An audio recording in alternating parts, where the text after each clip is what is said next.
Graça e paz, meus irmãos.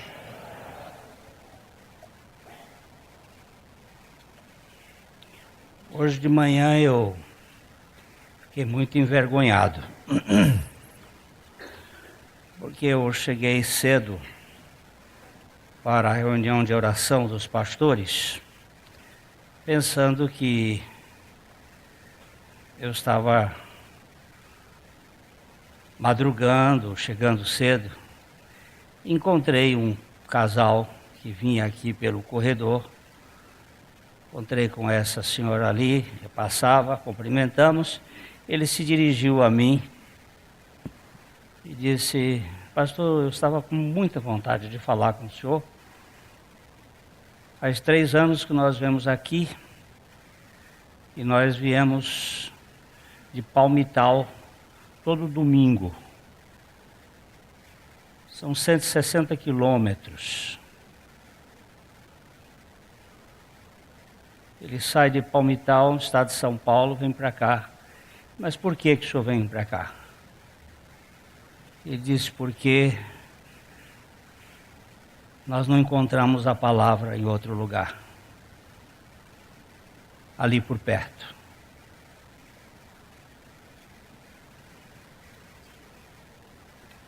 A religião está tomando conta do mundo. O humanismo está tomando conta do mundo. E nós não demos o evangelho da graça de Deus. Eu fui líder de uma religião, de uma igreja durante 30 anos. Quando eu conheci o evangelho, aí eu não pude mais ser enganado. Eu pensei que eu estava chegando cedo,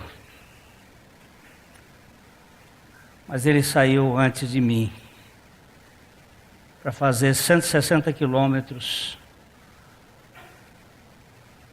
para ouvir a mensagem do Evangelho.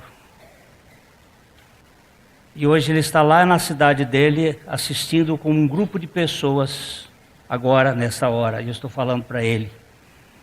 Um grupo de pessoas na casa dele.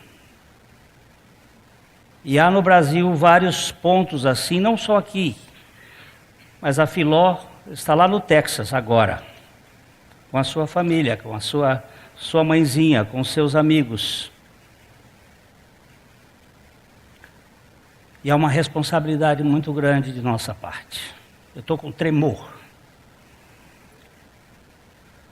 Não é que nós somos melhores do que ninguém, não. É porque o Evangelho é bom.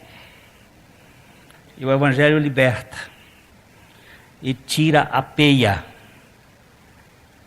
e tira o peso das costas. Eu sei que muitas pessoas preferem ficar em casa. Eu até admito que os doentes, os velhos, mais do que eu, que estão cansados, não podem. Aqueles que ficar em casa. Mas a igreja é ainda o lugar de segurança aqui na terra. Ainda é. Um lugar de toque, de contato. Às vezes a gente tem as dificuldades, tem os problemas. Mas é na igreja onde nós somos curados. Das nossas mágoas, das nossas dificuldades, das nossas dores. Eu preciso. E agora estavam abraçando as pessoas ali, a Elaine estava ali em cima, ela disse: sinta-se abraçado. Eu digo, vírgula. Daqui de cima, não, eu quero o seu abraço, eu preciso desse abraço. Nós vivemos hoje aquilo que aconteceu em Massachusetts, é fichinha o que vai acontecer daqui para frente. Porque as pessoas estão cada vez menos relacionáveis. O adoecimento familiar, que as pessoas não se tocam, não se beijam, não se abraçam, não convivem. E esse adoecimento vai formando uma sociedade cada vez mais agressiva, adoecida. E que o Senhor nos dê a graça de não perdermos de vista o toque dos nossos irmãos. Jesus foi um homem que tocava em gente. Ele tocava em leproso, ele tocava em adversários e ele se deixava tocar pelos doentes. Que o Senhor nos conceda a graça de ser participante desse processo e de fazer diferença no encontro com as pessoas, não nas trombadas. Nós estivemos durante algum tempo vendo Jesus no Salmo 118. Depois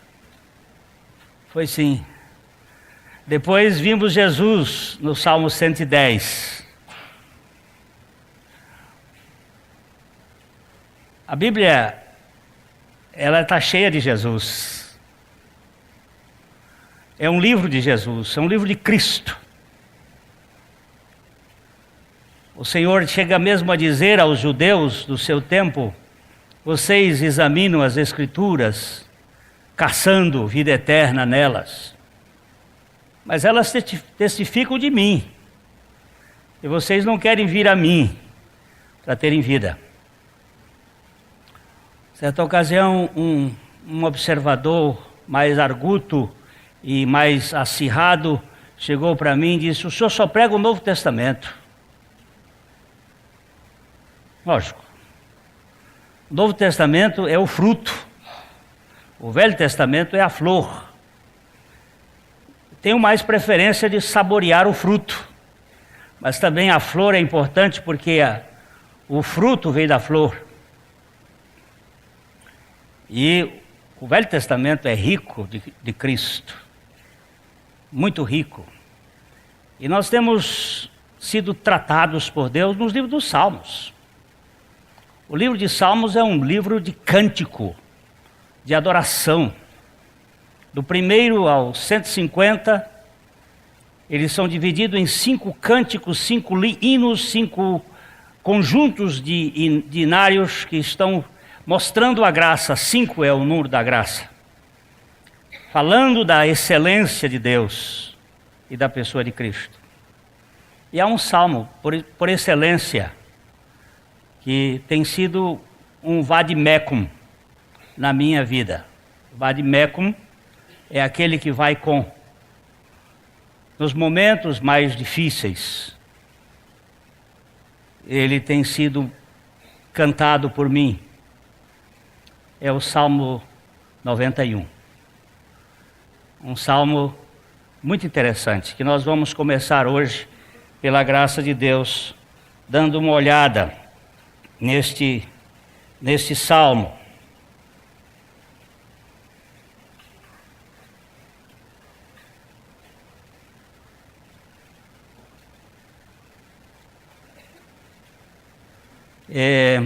O Salmo 91, ele está falando de uma realidade muito especial da Trindade.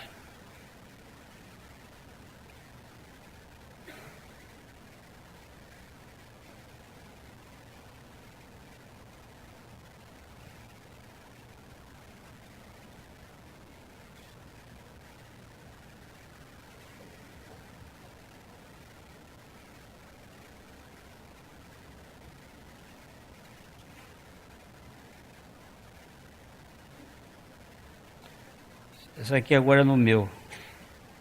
Todo dia a gente tem uma dessas, mas a gente vai aprendendo.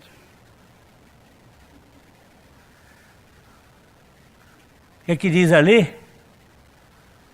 Dá para enxergar? Não. Dá? Aquele que habita no esconderijo do Altíssimo, à sombra do Onipotente descansará. Pai, nós precisamos da Tua revelação. Precisamos da Tua manifestação. Não podemos enxergar além da letra se tu não nos revelares. Fala conosco esta noite, para que o teu Filho seja glorificado. Em nome do Senhor. Amém.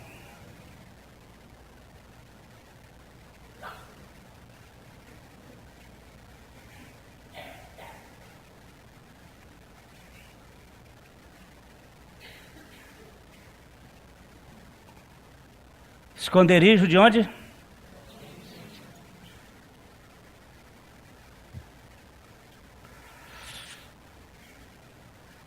Ali nós vemos um homem, vocês não vão ver. Lamento, eu vou sugerir que se ponha uma... Eu hoje estou sem as minhas coisas direito. Ali naquele troço, uma televisão de 56 polegadas, um telão apoiado, que assim a gente pode também ver os cânticos, viu? E pode, a gente tá velho, vocês só vão de lá para cá, daqui para lá a gente não vê e vocês vão... Tá boa a ideia? Uhul!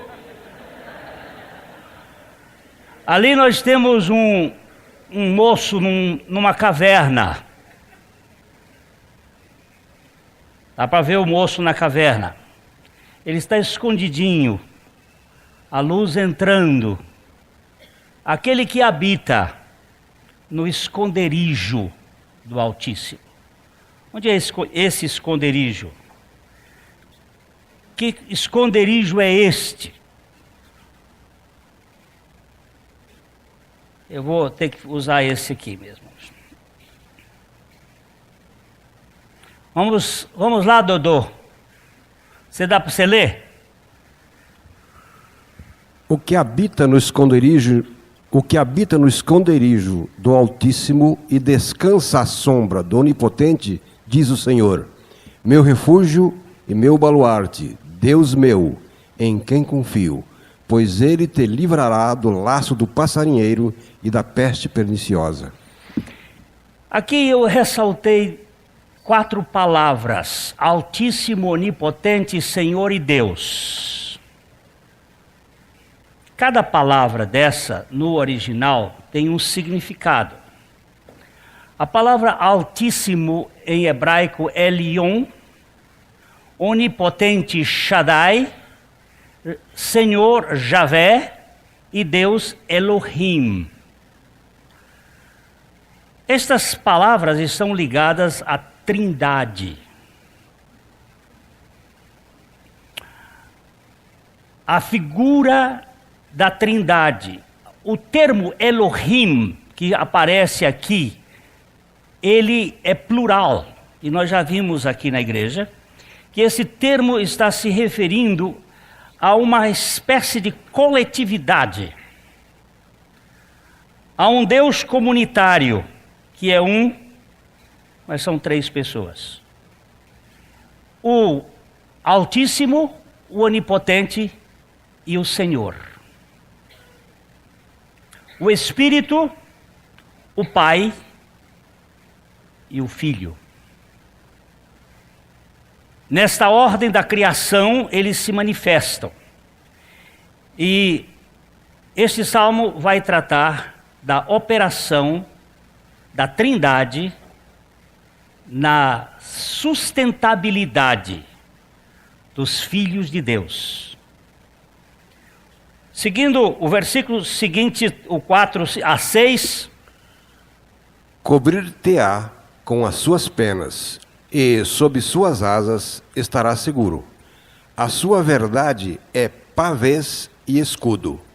Não te assustarás do terror noturno, nem da seta que voa de dia, nem da peste que se propaga nas trevas, nem da mortandade que assola ao meio-dia.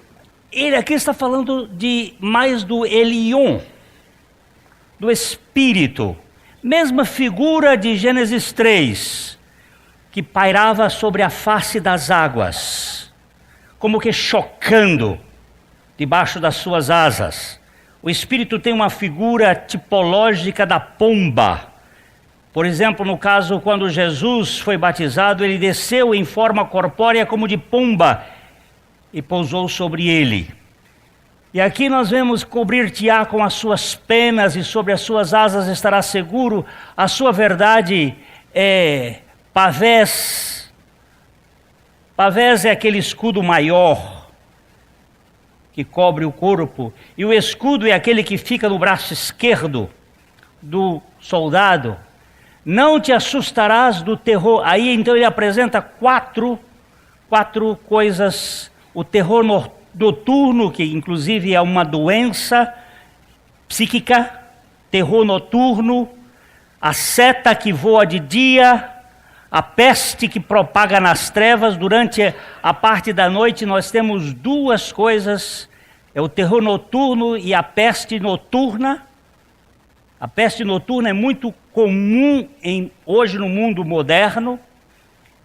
Gente que sofre de síndrome de médico e lobo, ou médico e monstro. Durante o dia os hormônios dele estão bem, quando chega à noite ele vira um monstro. E aí os maiores crimes. Ele está falando desses casos que se propagam nas trevas e da mortandade que assola ao meio-dia. Mas isso nós vamos chegar lá mais para frente. Hoje não é a dia, só estamos fazendo primeiro um reconhecimento do terreno, onde nós estaremos andando. Caiam 1000 ao teu lado e 10.000 à tua direita, tu não serás atingido. Somente com os teus olhos contemplarás e verás o castigo dos ímpios, pois disseste: o Senhor é o meu refúgio, fizeste do Altíssimo a tua morada. Aqui parece que já voltou totalmente para Jesus, porque parece que não nos cabe nesse espaço. 1000 do lado, 10.000 do outro, não será atingido. Fizeste do Altíssimo a tua morada. Ninguém foi mais dependente do Altíssimo, do Espírito, do que Cristo. Mas, mais para frente: nenhum mal te sucederá, praga nenhuma chegará à tua tenda, porque aos seus anjos darás ordens a teu respeito, para que te guardem em todos os teus caminhos.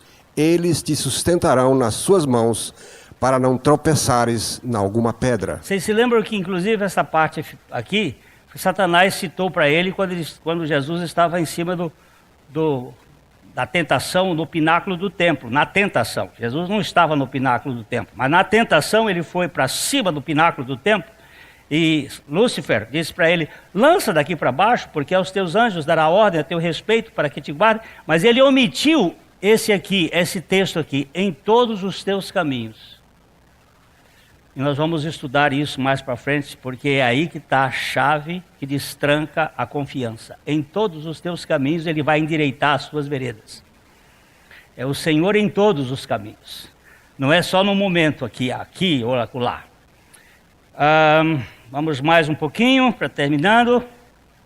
Pisarás o leão e a áspide, calcarás aos pés o leãozinho e a serpente, porque a mim se apegou com amor. Eu o livrarei, pô-lo-ei a salvo, porque conheço o meu nome. Você está vendo que é uma ligação muito grande com Cristo, mas nós vamos ver que também conosco, porque nós estamos no esconderijo do Altíssimo. E finalmente ele termina dizendo: ele me invocará, e eu lhe responderei. Na sua angústia eu estarei com ele, livrá-lo-ei e o glorificarei, saciá-lo-ei com longevidade e lhe mostrarei a minha salvação. Uma coisa começa lá em cima e aí vamos chegar no patamar da eternidade e da salvação. Este salmo tem sido usado como amuleto. Eu já fui em muitas casas em que chego lá, a Bíblia está aberta no Salmo 91. E está amarela. É uma espécie de espanta-demônio, né? Tenho visto, inclusive, pastores que usam a Bíblia no Salmo 91 para fazer... hein? Exorcismo, né? Despacho, é fazer aquelas coisas que... Ele tem sido usado como um amuleto. Olha lá, o Salmo 91, o cara com a arma na mão, mas qualquer coisa com um escudo nas costas, o Senhor é o meu escudo, o meu broquel. Não, a Bíblia não serve para isso, não. Ela precisa estar guardada no nosso coração. Escondi a tua palavra no meu coração, para eu não pecar contra ti. E lâmpada para os meus pés é a tua palavra, e luz para o meu caminho. Eu gosto muito de um velho cântico do cantor cristão que diz assim: não quero luz para longe ver, apenas luz em cada passo ter. Eu não quero ser um visionário do futuro. Eu quero apenas a iluminação da palavra de Deus nos meus passos de cada dia. Como é que vai ser amanhã? Não sei. Jesus me disse assim: não se preocupe com o dia de amanhã. Basta a cada dia as suas próprias tragédias. Não fique aí preocupado. Basta que a luz da palavra focalize ali no passo de cada dia. Mas de que se trata esse salmo? O Salmo 91. Qual é o assunto dele? O Altíssimo como nosso sossego. Aqui nós vamos ver a chamada lei dos 4 S's. Aquele que habita no esconderijo do Altíssimo, à sombra do Onipotente descansará. Sossego. Sossego aonde? Na alma. No mundo a gente vai ter tribulações, mas na nossa alma nós precisamos ter descanso, sossego. Ainda que a terra se transtorne, ainda que haja furacões e terremotos, o Senhor é o nosso abrigo e a nossa segurança. E aí nós temos sossego. O segundo aspecto é que Shaddai é que nos satisfaz. É de Shaddai como a satisfação. Shaddai vem de Shad, que significa amamentar, matar a fome. Como eu sou um ser carente, faminto, limitado, só Deus possui azeidade. O que significa essa palavra? Azeidade é aquele que basta-se a si mesmo, que não precisa de nada, não tem carência, só Deus se basta. Ele não precisa ser energizado, mas eu preciso, tu precisas. Então ele se apresenta, a primeira vez que ele se apresentou com este nome foi a Abraão, quando tinha 99 anos e estava numa decepção e numa depressão, por ter desobedecido a Deus e não podendo ser aquilo que ele queria ser. Deus aparece a ele dizendo: eu sou o El Shaddai, o Todo-Poderoso, que amamenta, que satisfaz a fome de significado.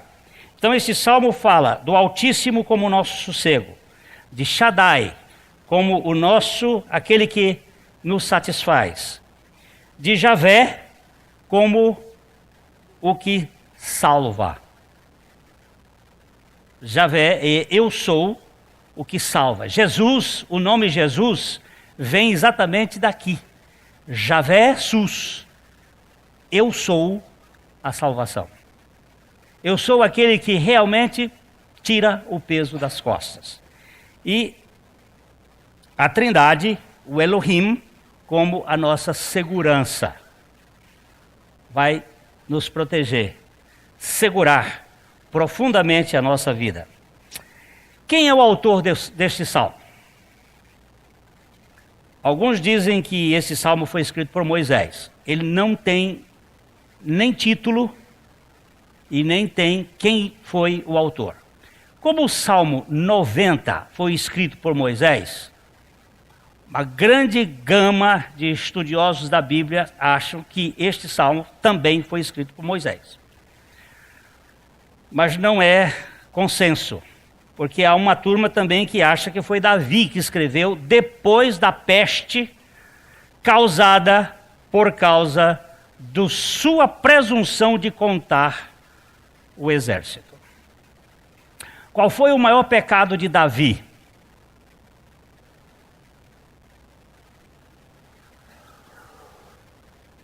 Não foi o adultério, não foi o assassinato e não foi a mentira. O maior pecado de Davi, dito por ele, foi contar o exército. Mas isso é pecado? É. Grande pecado. Sabe por quê? Ele foi rei com 400 esmulambentos, 600 na verdade. E agora ele tinha um exército de 1.550.000 soldados. Ele mandou contabilizar esses números de soldados. Nem o exército da China hoje tem um tamanho de exército que tinha Davi. Em vez de ele estar confiando no Senhor, ele estava confiando no exército. Você sabe qual é o único pecado que leva você para o inferno? É não confiar em Jesus. É o único pecado que lhe tira lhe tira do céu, não deixa ir para o céu, para o inferno. Ele deixa ir para o inferno. É não crer em Jesus. E Davi disse grande pecado, porque ele confiou no exército. Então, parece que esse salmo ele compôs depois desta crise monstruosa de ter contado o exército, porque Deus diz para ele, deu 3 opções para ele: cair na mão dos homens, ou cair na mão de Deus, uma praga que viria. O que você quer? Ele disse, eu prefiro cair na tua mão, porque tu vais ter misericórdia de mim. E aí veio a praga sobre a cidade de Jerusalém. Quando está morrendo todo mundo, ele clama. Aí vê um homem lá em cima, no Monte Moriá, e aí ele começa e faz um projeto de construir um templo que não era a propósito de Deus. Mas isso aí vai mais para frente. Deus nunca pediu para construir templo. Deus morava em tenda. De qualquer forma, seja quem for, o Espírito Santo nos assegura que a pólice é eterna. Que aqui tem segurança. O Silas, o nosso amado irmão, ele é vendedor de apólices. E nossas coisas aqui precisam de seguro. Carro precisa de seguro, casa precisa de seguro. Eu tenho irmãos que nessas poucas semanas foram arrombadas a casa deles. Não estava assegurado tudo, alguma coisa assim. E aí a gente vivemos num mundo hoje sem segurança. Os políticos falam de segurança, mas não dão segurança para ninguém. E nesse mundo, as apólices têm um tempo. 1 ano, quanto mais? Tem alguma mais de 1 ano? Não, é sempre 1 ano. Mas a apólice de Deus é eterna. Não tem tempo de validade. É um negócio assim, ele é a nossa segurança de eternidade a eternidade. Então nós vamos olhar esse fato muito lindo. Não é Dilma, minha casa, minha vida. Minha casa e minha vida é Deus. Ele é minha casa e ele é minha vida. Vamos olhar aqui esse texto, Dodô. Salmo 31, versículo 2. Inclina-me os ouvidos, livra-me depressa. Sê meu castelo forte, cidadela fortíssima, que me salve. Quando eu vi aquele menininho ali, na mão do Todo-Poderoso, eu lembrei de mim. Quando eu fui abusado com 6 anos de idade. Mas Deus não estava fora daquela história.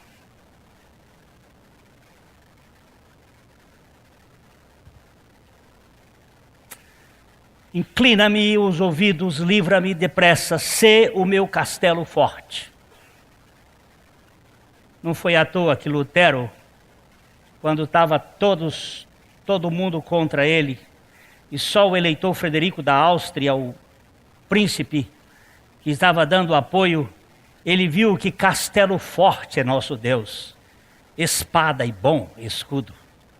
Com seu poder segura os seus em todo o transe agudo. Com fúria pertinaz, persegue Satanás, com artimanhas tais e astúcias tão cruéis que iguais não há na terra. Mas onde está o meu castelo forte? Na igreja? Na casa do eleitor Frederico, no castelo do eleitor? Do príncipe da Áustria? Não, senhor, meu castelo forte está em Jesus Cristo. Ele é o castelo forte. E faz com que você não se abale nem para cá nem para lá.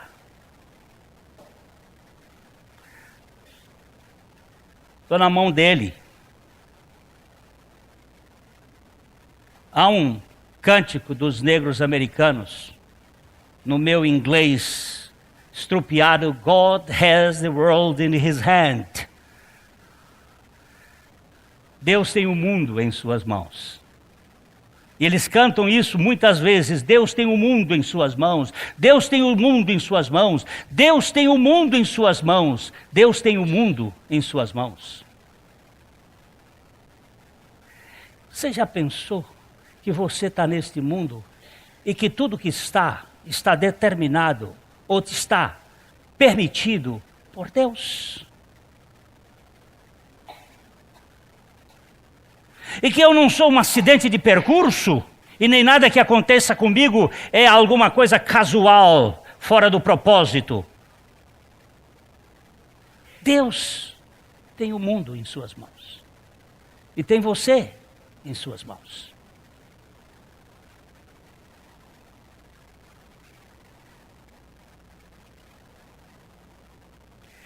Aquele que habita no esconderijo do Altíssimo, a sombra do Onipotente descansará.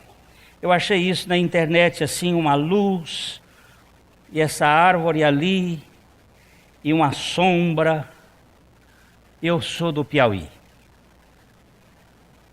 Piauí é chamado de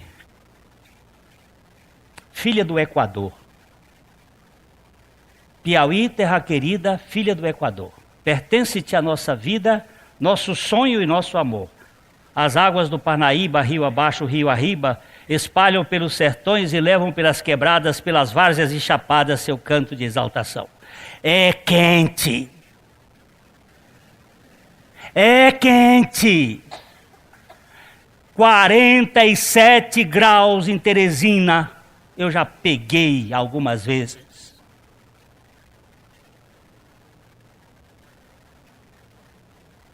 E esse ano minha figueira centenária na frente da minha propriedade morreu. 30 e tantos metros de fronte, de diâmetro. Coisa mais linda. Morreu. Ah, eu chorei. Por quê? Por causa da sombra. A casa ficou quente. A sombra. E nós vamos ter tempo para olhar, quando Maria estava assustadinha com a presença do anjo, ela, uma mocinha jovem, provavelmente de 17 anos, ali, recebendo uma visita inusitada, Gabriel saiu lá dos páramos celestiais e veio conversar com ela, dizendo assim: você é agraciada, o Senhor é contigo e você vai ser mãe. Ela disse: mas eu nunca fui num motel. Eu estou falando em termos mais contemporâneos. Eu nunca fiquei com ninguém. Como é que vai ser isto? E o anjo então diz uma coisa incompreensível. Ele disse: o poder do Altíssimo virá sobre ti e a sombra do Altíssimo te cobrirá. o Espírito Santo virá sobre ti, e a sombra do Altíssimo te cobrirá. Essa sombra não é para assombrar, mas é para nos deixar assombrados de admiração que Deus visita a gente. Que Deus se importa com gente. E neste inferno de calor, de paixões, Ele é a sombra que nos aquieta o coração. Será que este lugar que ele disse, aquele que habita no esconderijo do Altíssimo, estaria falando do tabernáculo? Se for Moisés, é bem provável. Se for Davi, também. Porque há 2 tabernáculos. Há 2 Mishkan. E neste Mishkan há um Ohel. Professor, desculpa, viu? Estou me metendo numa área que não é minha. Mas estou aqui. O que é um tabernáculo? Esta casa aqui, meu amigo, vocês não estão vendo, está tão lindo. Mas eu acho que os presidentes aí, o povo, vai pensar em nós aqui, para ver lá depois. Aqui, esse lugar aqui tem 60 troncos de madeira de acácia, com prata, com pés de cobre, e é um lugar assim muito impressionante. Ali foi feito no deserto, depois que o povo de Israel saiu do Egito. Tudo é muito lindo, muito bem arrumado. Tem madeira, ouro, prata, bronze, tudo com muito significado. Essa parte aqui na frente é o átrio inicial. Depois aqui nós temos o santo e atrás, onde está essa nuvem, o Santíssimo. E nós vamos fazer uma visão. Isso é um lugar onde havia a purificação e a aceitação do pecador, que trazia um carneiro, uma ovelha para ser sacrificado. Vamos ver a planta baixa. A planta baixa seria mais ou menos isso aqui. Aqui o altar de bronze. Você trazia o carneirinho, chegava aqui, o sacerdote fazia um ritual, e botava a mão na cabeça do carneiro, botava na sua cabeça, transferia pecado de cá para cá, e aí o carneirinho era sacrificado e era colocado aqui, neste altar de bronze. Depois do altar de bronze, o sacerdote tinha que levar o sangue para poder fazer a expiação. Então ele tinha que se limpar na pia sacerdotal que estava aqui. Essa pia foi feita com os espelhos das mulheres. Os espelhos eram feitos de cobre. E elas entregaram para eles derreteram e fizeram uma pia para a purificação. Toda essa parte aqui da purificação. Lá entrava o sacerdote com sangue para fazer purificações. Aqui nós temos do lado de cá o menorá, ou seja, o candelabro. O candelabro, ele tem 7 hastes. Em cada hastes ele tem 3 gomos nas hastes laterais. Em cada gomo daquele ali são primeiro o botão, a flor e o fruto. Botão, a flor e o fruto, botão, a flor e o fruto. Então ele vai formar, somando tudo, 66.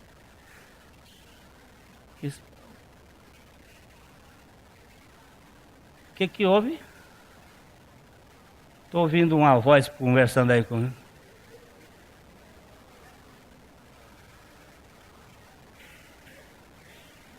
Será que é do além?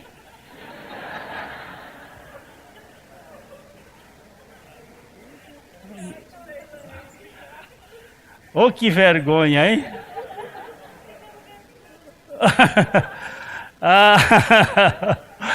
Ai, ai. Mas esse candelabro, ele tem, na verdade, ele está apontando para a Bíblia. e tem 66 livros. 39 no Velho, 29. Isso eu vou apresentar mais para frente. E é muito interessante. Ali a iluminação, do lado de cá é pão, revelação, pão da propiciação, e aqui o altar, o segundo altar, o altar de ouro de incenso para as orações. Aí o sumo sacerdote entrava aqui e nós temos o Santo dos Santos, onde estava o propiciatório, a Arca da Aliança, e ali é o Santíssimo Lugar. O sumo sacerdote só podia entrar uma vez por ano, não sem sangue, no dia do Yom Kippur, para fazer a purificação pelo povo. Então, se você olhar aqui, essas 1, 2, 3, 4, 5, esses 5 móveis, 5, 1, 2, 3, 4, 5, representam a graça. E a figura que eles formam é a cruz. Vamos lá.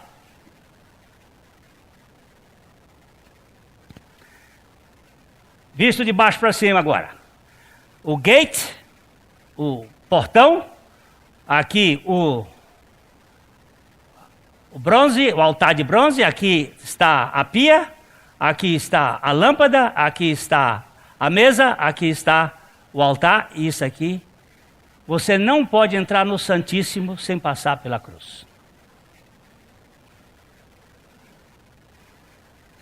Você não pode entrar no descanso sem passar pelo sacrifício de Cristo. Não é possível. Esse é lugar de comunhão, de sossego. Não tem barulho lá dentro. É lugar de satisfação. É lugar da plenitude de Deus, de salvação. É lugar de segurança. Mas você não vai entrar aqui sem passar por aqui. Tá certo? Tá ou não?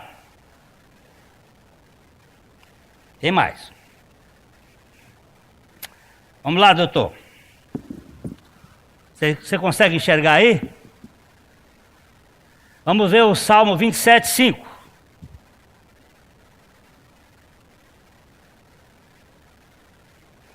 A vista está ruim, Dodô? Pois no dia da adversidade, ele me ocultará no seu pavilhão. No recôndito do seu tabernáculo me acolherá. Elevar-me-á sobre uma rocha. Uau! Que dia é esse, querido? Que dia é esse? No dia da adversidade. Ah, é aquele dia quando minha sogra jogou um balde de água quente em cima das minhas costas. Não. Tem nada a ver. Aquele dia é um dia especial na língua hebraica, que está falando do dia da crucificação.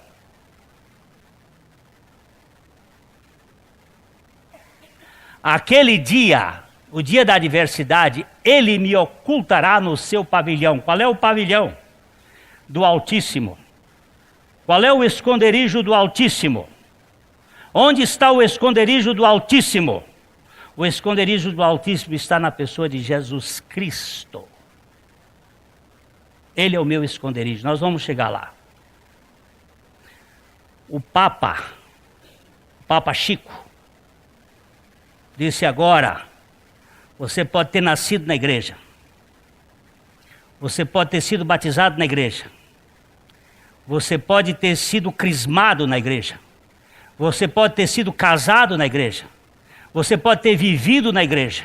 Você pode ter morrido e ter feito o culto na igreja, a missa na igreja. Se você acordar, e se foi só isto, você pode acordar no inferno, se você não estava em Cristo.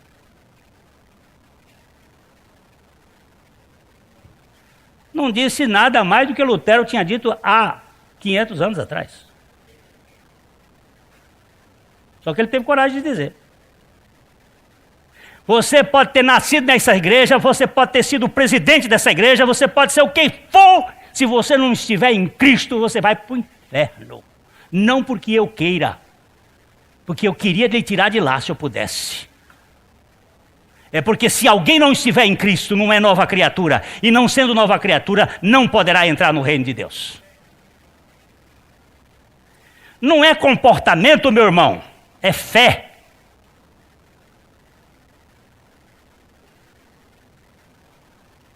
Hoje nós estávamos aqui entrando e tinha uma pequena questão a ser resolvida, porque uma irmã estava suscitando uma questão.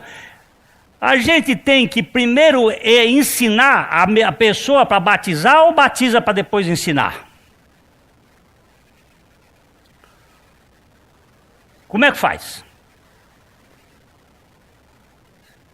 E aí, biblicamente, o assunto é: ide pregai, batizando, depois ensinar. Porque não é pelo saber, mas é pela fé. Mas eu sei de onde vem isto. Vem de fora. Para criar questão dentro do processo da salvação de Deus. A salvação é dele. Não é minha nem sua. E não é por educação religiosa. É por fé em Jesus Cristo. E se alguém mentir? Se mentir, acontece com ele o que aconteceu com Simão o mágico, que fingiu e depois foi fritado. Eu vou saber quem é que está fingindo? Quem é que vai saber quem é que está fingindo? Só Deus sabe. E ele disse que não era para meter nesse assunto, entre joio e trigo, era com ele, o assunto era com ele. Quem é que vai se meter nesse assunto? Vocês vão se meter? Ainda bem. E vocês aí, vão se meter? Quem é que é trigo aqui? Quem é que é joio aqui? Esse assunto me intriga, mas eu não sei. Será o santo do santo? O santo do santo, meu irmãozinho, está apontando para uma realidade que é Cristo.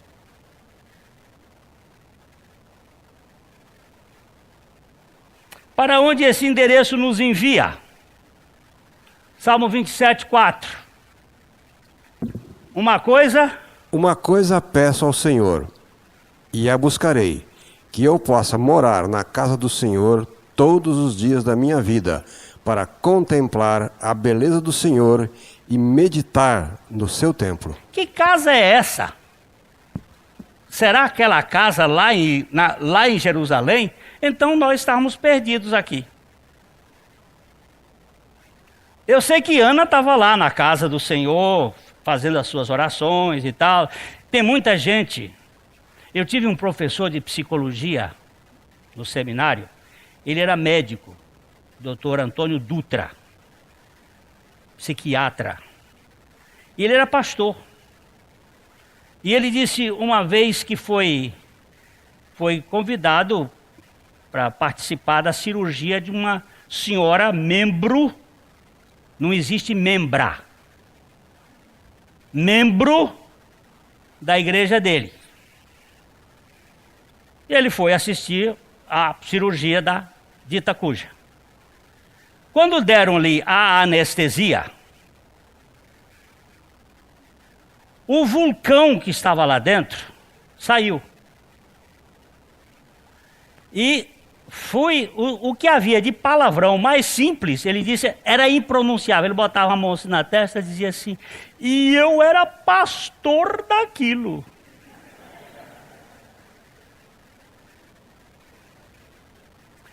Ele dizia assim, ela era tão beata, que quando abria a porta da igreja, a zeladora abria a porta da igreja, lá em Campo Grande, ela era a primeira a entrar pensando que já tinha culto.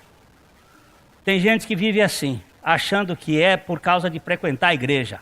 Eu sou a favor daqueles que frequentam, mas olha, cuidado. O assunto é com Cristo. E a salvação é em Cristo. E é por Cristo. E é para Cristo. Então, esta casa aqui não é a casa de Israel. Não é o templo. Essa casa aqui, essa Bait que está se referindo aqui é a nossa habitação em Cristo. Está me empurrando para meditar, para ver a beleza, contemplar a beleza do Senhor. Dona Isabel Pontes era uma senhora aqui da nossa igreja muito simples. E certo dia ela teve uma contemplação do Senhor na madrugada. E ela chegou para mim e disse: pastor, o Senhor é tão lindo. Ele essa noite se manifestou a mim numa visão maravilhosa, mas ele é tão lindo que eu não tenho palavras para descrevê-lo.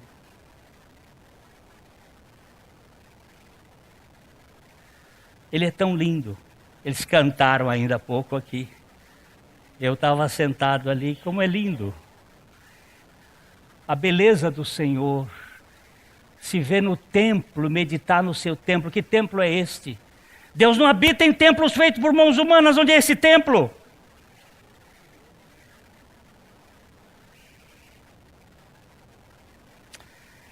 Que lugares são estes, meus irmãos? Eu quero agora que o irmão Dodô leia o Salmo 84, 1 e 2. Quão amáveis são os teus tabernáculos, Senhor dos exércitos. A minha alma suspira e desfalece pelos atos do Senhor. O meu coração e a minha carne exultam pelo Deus vivo. Eu botei tabernáculos aqui, está aqui marcado numa cor diferente. Átrios, o Deus vivo. Há 2 tabernáculos na Bíblia e um templo. O tabernáculo do Senhor, ou chamado também tabernáculo de Moisés. A Bíblia não chama de Moisés, diz tabernáculo do Senhor. O tabernáculo de Davi, ou a tenda de Davi, e o tabernáculo ou o templo de Salomão. Este foi ordenado para ser feito pelo Senhor. Este foi uma permissão que o Senhor deu a Davi, representando a igreja, e é o único que deveria ser reconstruído. E este aqui foi uma permissão que Deus deu a Davi, mas que não está nos projetos de Deus e foi destruído, e eles vão reconstruí-lo para a terceira vez, para o governo do anticristo. E todas as pedras já estão prontas. E pode ser reconstruído e construído em 1 semana, segundo os cálculos dos que estudam este assunto. Ele deve ser construído onde hoje está a Basílica de Omar. Mas o único que deveria ser reconstruído é o tabernáculo de Davi. Quão amáveis são os teus tabernáculos! Tanto aquele que estava em Gibom, como aquele que estava em Sião, eram muito amáveis, porque todos eles estão falando de Cristo e do seu povo. A minha alma suspira pelos locais cercados pelo Senhor, os átrios do Senhor. Os átrios do Senhor são aqueles locais onde está a Trindade cuidando, protegendo esse povo. Que lugares são esses? O seu povo, a igreja, o Israel de Deus. Que proteção é essa? É para mais para frente. Meu coração e a minha alma exultam pelo Deus que vive, pelo Deus que vive, pelo Deus vivo, aquele que morreu e ressuscitou, está à direita do Pai. Onde está a habitação dos filhos de Deus? Dodô, leia aí o que o pardal fez. O pardal encontrou casa, e a andorinha ninho para si, onde acolha os seus filhotes, eu, os teus altares, Senhor dos exércitos, Rei meu e Deus meu.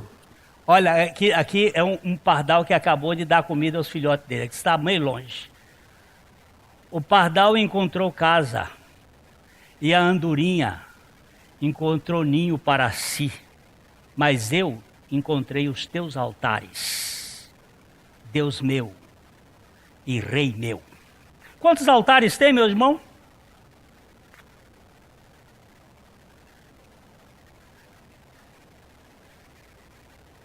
Meu Pai do céu, é memória de pelo de ovo? Quantos altares são, meus irmãos? 3.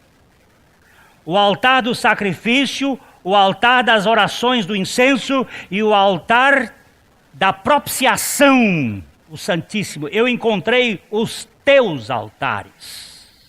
Eu encontrei todos eles, sabe por quê? Porque ele abriu o véu que estava separando e eu pude entrar no Santíssimo Lugar com cara descoberta.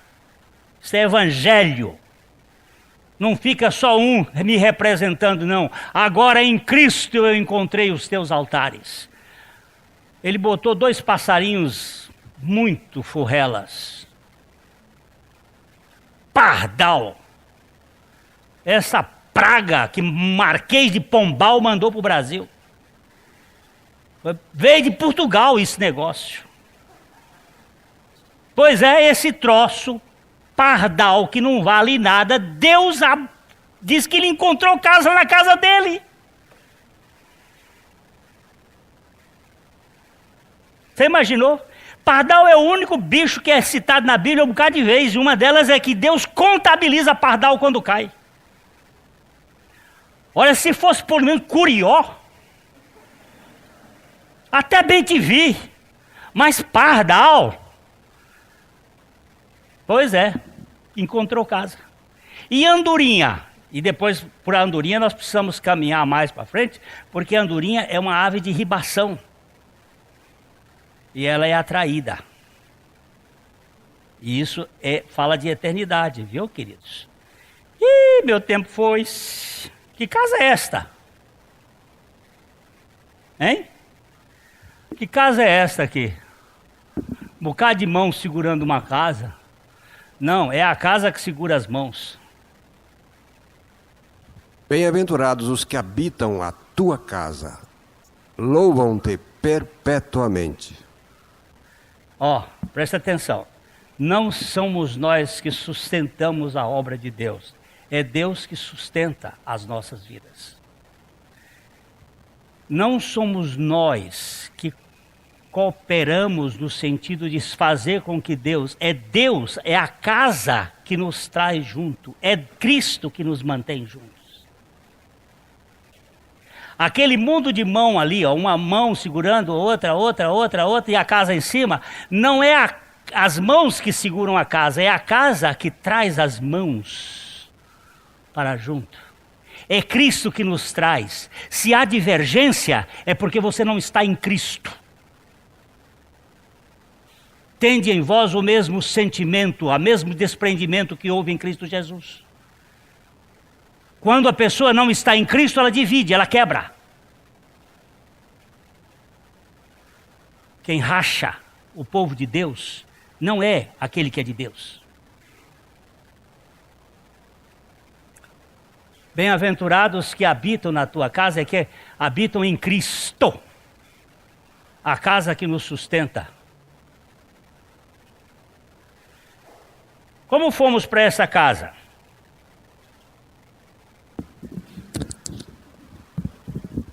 De longe se me deixou ver o Senhor, dizendo: com amor eterno eu te amei, por isso com benignidade te atraí. Ali está muito apagadinho, mas é um mundo de grow, ave de ribação, ave de arribação, que muda. Ele está dizendo, você veio para Deus porque Deus te atraiu de eternidade, com amor eterno. Ninguém vem para Deus sem que Deus o atraia. com amor eterno eu te atraí. Lá na eternidade passada, Deus estava chamando você, sem que você existisse. Fomos habitar na casa não porque penetramos, porque quisemos penetrar, mas porque Ele nos convidou, com a sua graça, a entrar nessa graça maravilhosa. É Deus dando e fazendo tudo, porque é dele, por meio dele e para ele que são todas as coisas. Glória, pois, a ele eternamente. Em que lugar nós devemos permanecer, nós devemos habitar? Dá para enxergar aí ou está muito pequenininho? Hein? Permanecei em mim. Permanecei em mim. E eu? E eu permanecerei em vós. Como não pode o ramo produzir fruto de si mesmo, se não permanecer na videira, assim nem vós o podeis dar, se não permanecerdes em mim. Só que o verbo que está aqui, permanecer, é o verbo meno, no grego. E meno significa também habitar. Se vós habitardes em mim, e eu habitar em vós, dupla habitação, então vocês vão dar fruto. Porque há uma conexão entre Deus e nós. Eu não estou preocupado em idealizar a minha adequação, disse o nosso professor lá nos Estados Unidos no ano passado. Eu quero habitar em Jesus. Eu só quero habitar em Jesus. É só isso. Cristo é o meu esconderijo. O Salmo 32, 7, que é o Salmo do perdão em Cristo, ele diz aí: Tu és o meu esconderijo, tu me preservas da tribulação, me cercas de alegres cantos de livramento. Onde é que você se esconde? Hein? Em Cristo? Está segura. Eu me escondo lá na Igreja Batista, está perdido. Eu me escondo, aonde você se esconde? Onde você se esconde? Muito bem. Tu és o meu esconderijo. Tu me preservas da tribulação e me cercas de alegres cantos de livramento. O que você está balbuciando? Era a senhora que entrava aqui na igreja, mancando. E o que você está balbuciando? Eu estou cantando. Está doendo minha perna, mas eu estou louvando ao Senhor. Porque se eu ficar reclamando, ela vai doer. E se eu cantar, ela vai doer também. Então, em louvar ao Senhor cantando, é melhor do que ficar murmurando. Eu digo, muito obrigado, Deus já me tocou hoje. Encontrei alguém que sabe o que é evangelho. Vai doer mesmo, não vai? Tá doendo? Tá. Então vamos cantar. Ele vai me livrar, vai me dar verdadeiros cânticos de livramento. Mais um pouquinho, estamos falando de dupla habitação.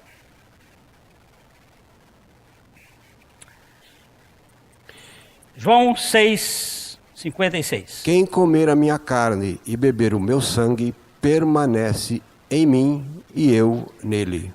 Tem uma versão muito boa que diz assim: quem comer a minha carne e beber o meu sangue, habita em mim. E eu habito nele. É uma questão de esconderijo, de habitação, de relacionamento, de intimidade. A tríplice habitação. Agora,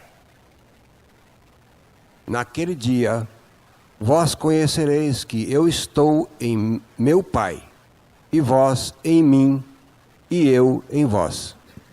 Olha o tal dia, lá do Salmo 27. Naquele dia, vocês vão descobrir 3 coisas importantes. Primeiro, que eu não estou só, que eu estou habitando em meu Pai. Que vocês foram habitar em mim porque eu atraí vocês a mim. E que eu vou habitar em vocês. E que vocês ficarão seguros. Forever and ever. Amen. Por quê? Porque morrestes, e a vossa vida está escondida juntamente com Cristo em Deus. Repara aquilo ali. O que é aquilo ali? Hein? É uma cara de Cristo, né? Não, aquilo ali é um bocado de gente. É gente. É que daí não dá para ver. É gente grudada em gente, atraída por Cristo. Elas estão escondidas com Cristo em Deus. Deus nos botou nele.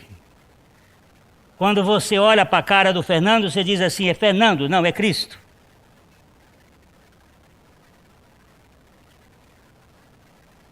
A tríplice morada é tudo voltado para Cristo e nós nele. Por isso,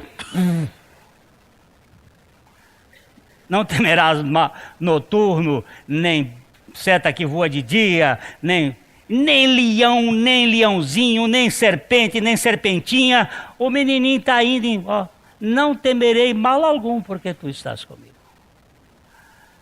Você está telefonando para onde na hora que o pega para capar chegou?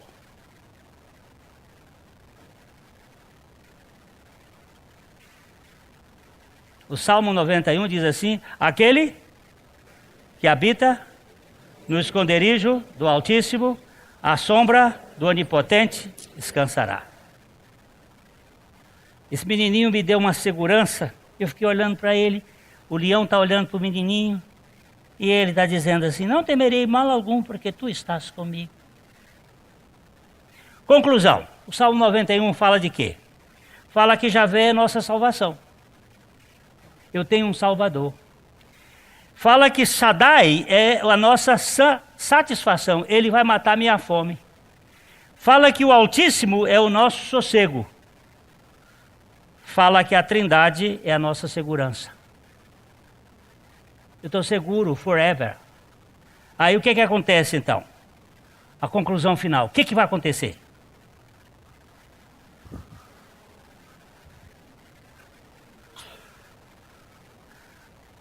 Você está vendo? O nenenzinho dormindo? Que bochechudo! Aquele que habita no esconderijo do Altíssimo, à sombra do Onipotente descansará. Pô! Quando é que você vai conseguir dormir assim?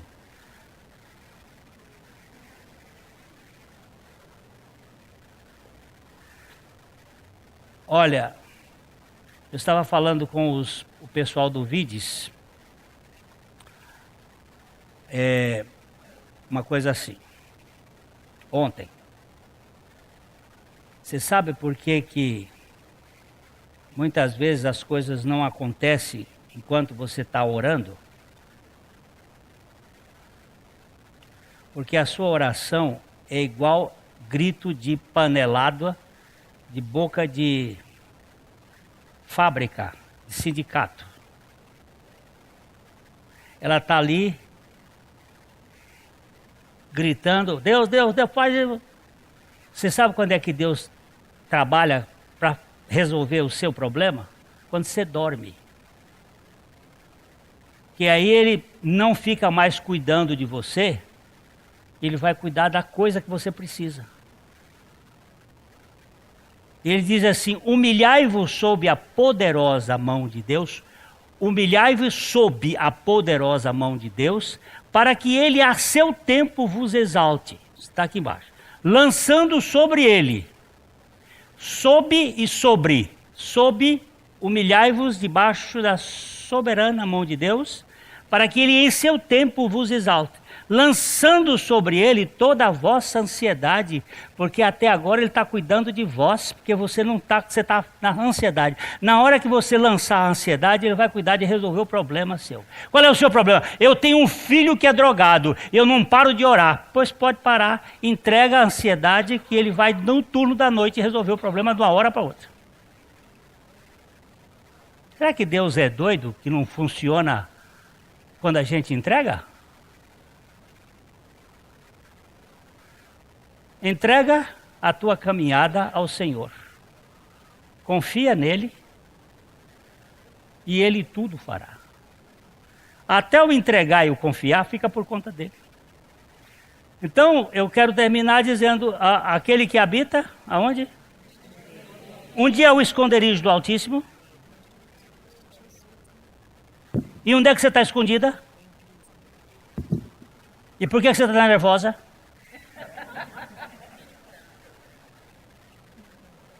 Como é que você sabe meu coração? Você pergunta assim. Eu digo, eu não sei. Eu só vejo sua face. E a sua face está pesada. Entrega ao Senhor. Confia nele. E ele fará. O mais não é tudo mesmo. Até o entregar. Viu, Donatinha? Deus cuida de tudo, viu? Cuida até daqueles que ficam metendo na vida dos outros. E agora? Onde é que você está escondido?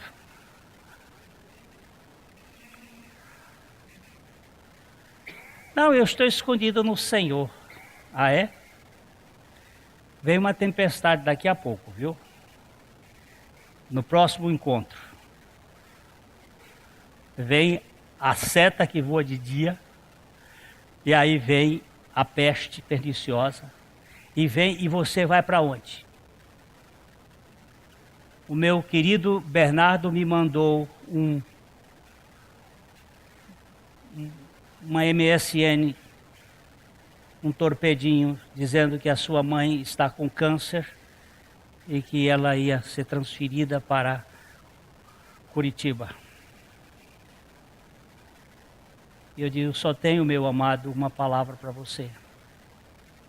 Aquele que habita no esconderijo do Altíssimo, à sombra do Onipotente, descansará. Nós vamos caminhar para esse porto e vamos aportar aqui, debaixo da soberana autoridade de Deus. Que Deus conceda a você também, durante essa semana, ficar nesse mesmo lugar, escondido com Cristo, com Deus, em Cristo. A sua vida está bem guardada em Cristo Jesus. A mensagem que você acabou de assistir faz parte do Ministério de Comunicação Palavra da Cruz. Temos um grande acervo de estudos bíblicos em áudio e vídeo.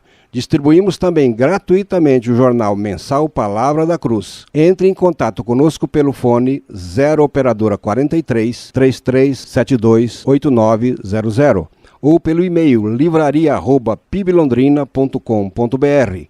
Visite-nos pelo site www.livrariapiblondrina.com.br ou acesse www.piblondrina.com.br. Graça e paz.